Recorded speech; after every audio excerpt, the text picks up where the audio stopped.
పశ్చిమ గోదావరి జిల్లా పాలకొల్లులో దర్శకరత్న దాసరి నారాయణరావు 79వ జయంతి వేడుకలు ఘనంగా జరిగాయి. ఈ సందర్భంగా దాసరి విగ్రహాన్ని రాష్ట్ర మంత్రి నిమ్మల రామానాయుడు పూలమాల వేసి ఘనంగా నివాళులర్పించారు. సామాన్య స్థాయి నుంచి సినీ పరిశ్రమలో ఆల్రౌండర్ గా దాసరి ఎదిగిన తీరు అందరికీ ఆదర్శనీయమని మంత్రి కొనియాడారు. కేవలం వెండి తెరమేనే కాకుండా సామాజికవేత్తగా కూడా ఆయన ముద్ర వేశారని గుర్తు చేశారు. ఎంతో మంది నూతన కళాకారులను ప్రోత్సహించి చిత్ర పరిశ్రమకు పరిచయం చేసిన గొప్ప వ్యక్తి దాసరి అని మంత్రి ఈ సందర్భంగా ప్రశంసించారు.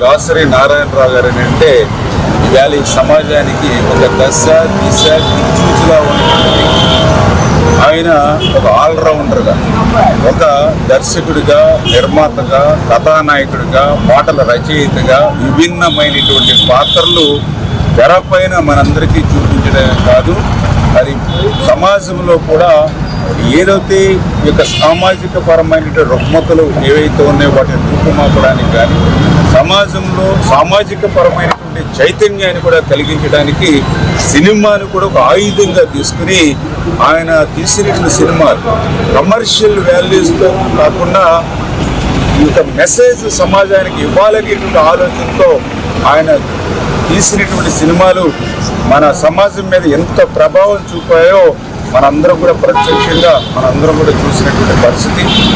ఆ రకమైనటువంటి దాసరి నారాయణరావు గారు మన పాలకొల్లు గడ్డ మీద పుట్టి ఏదైతే ఈవేళ ప్రపంచంలోనే ఒక అరుదైనటువంటి రికార్డుని సొంతం చేసుకున్నటువంటి దాసరి నారాయణరావు గారు మన బిడ్డ అవడం, మన పాలకొల్లు బిడ్డ కావడం మనందరి అదృష్టంగా భావిస్తూ అటువంటి దాసరి నారాయణరావు గారి యొక్క స్ఫూర్తితో ఆయన ఆశయాలకు సాధించడానికి మేమందరం కూడా భవిష్యత్తులో కూడా కలిసి పనిచేస్తామనే విషయాన్ని కూడా ఈ సందర్భంగా తెలియజేసుకుంటూ దాసరి